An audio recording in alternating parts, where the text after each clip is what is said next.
of families have come to me with similar questions or concerns.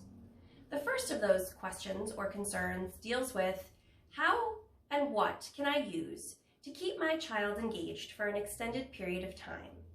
The second question deals with what can I do to incorporate more academics into my child's playtime?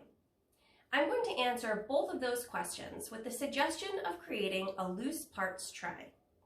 This loose parts tray is going to be compiled of a number of items that a typical person with children can find around their house. I'm going to show you what items I have found around my house, what items I've altered a little bit to be a little more purposeful in loose parts play, and then I'll start to talk about what those items can be used for.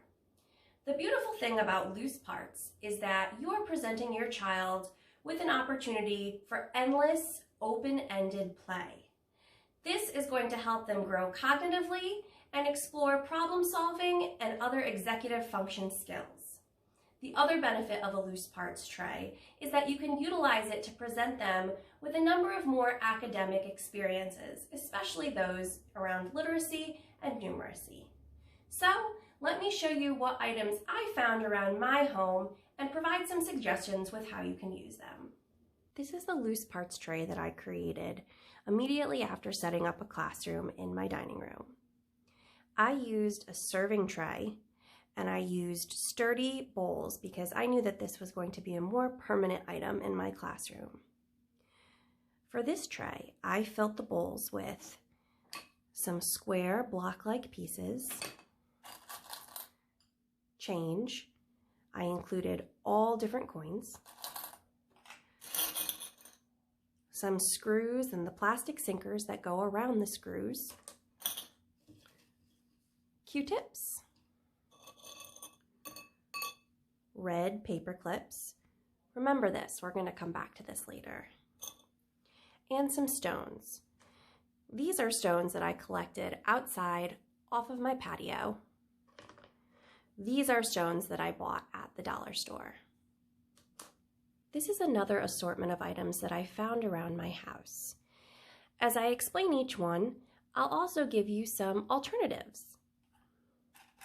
These are some bobby pins, but you might choose to use clips or elastics. Erasers, maybe you have broken crayons or colored pencils. Beads or buttons. Little foam puffballs or any other crafting supplies. Small puzzle pieces. These are mosaic tiles that I got from the dollar store. But there's a number of little items from the dollar store or Walmart that could come in these small crafting bags that you could use, similar to the gems. I'm calling this my ocean container. These are things I picked up on a walk to the beach. So shells, pieces of sea glass, and small stones. Some more items from different games. I have some Scrabble pieces, some poker chips, some small dominoes, and then I also found some candles this morning. Remember how I said I was going to come back to the paper clips? You could create a whole loose parts tray out of just office supplies. These are 4 different types of paper clips I found while cleaning my house. Here are some examples of items that might not fit into your standard tray, but are still useful when thinking about loose parts. Some different sized disposable cups. You could use these for putting loose parts in, or you could also use them as building materials. Another great item for your loose parts tray is some Play-Doh, because this gives children a medium to start assembling their loose parts. You could flatten some Play-Doh out, stick some things in it, or perhaps have a ball or shape of Play-Doh, have some things sticking out of it. These are some empty thread spools that I found at Goodwill. You probably won't have these at home, but perhaps you have some filled thread spools that are a fun sorting and building aspect to loose parts.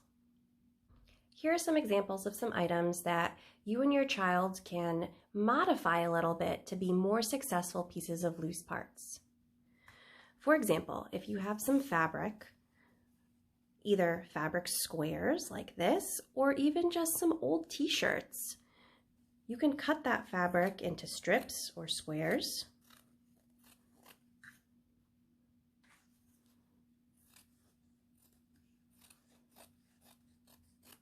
Or any other shapes to be a great addition to your loose parts tray. You could do similar things with pieces of yarn or string or ribbon. You can cut them into different lengths.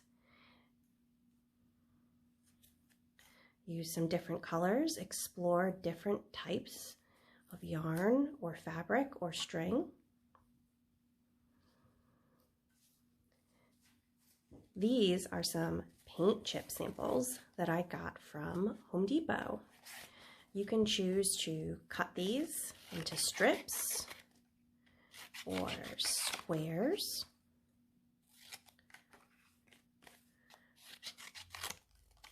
or even triangles.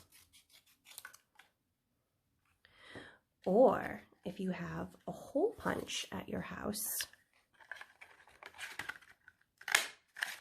you can punch out circles. Those are staying in there. You can take them out.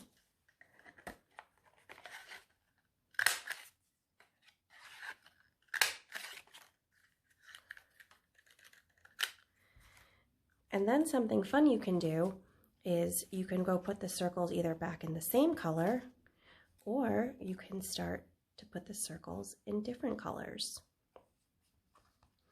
Maybe you don't have paint chips, paint samples laying around your house, but Post-it notes or construction paper or even paper that you color can have the same purpose. You can cut it into any shapes or strips, or if you have a hole punch, use it that way as well.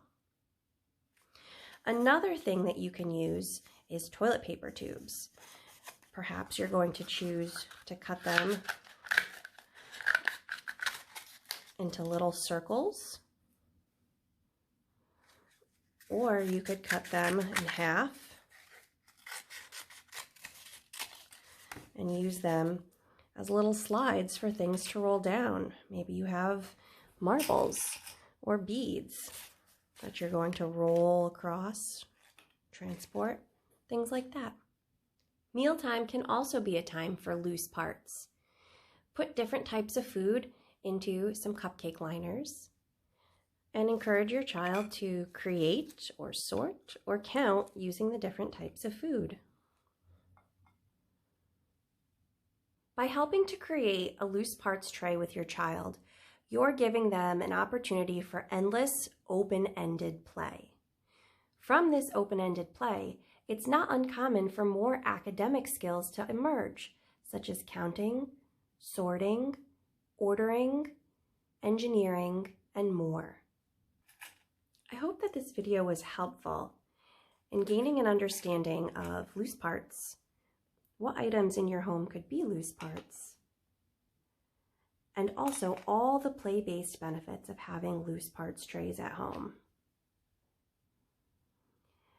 Be on the lookout for more videos that talk about ways that you can utilize your loose parts tray.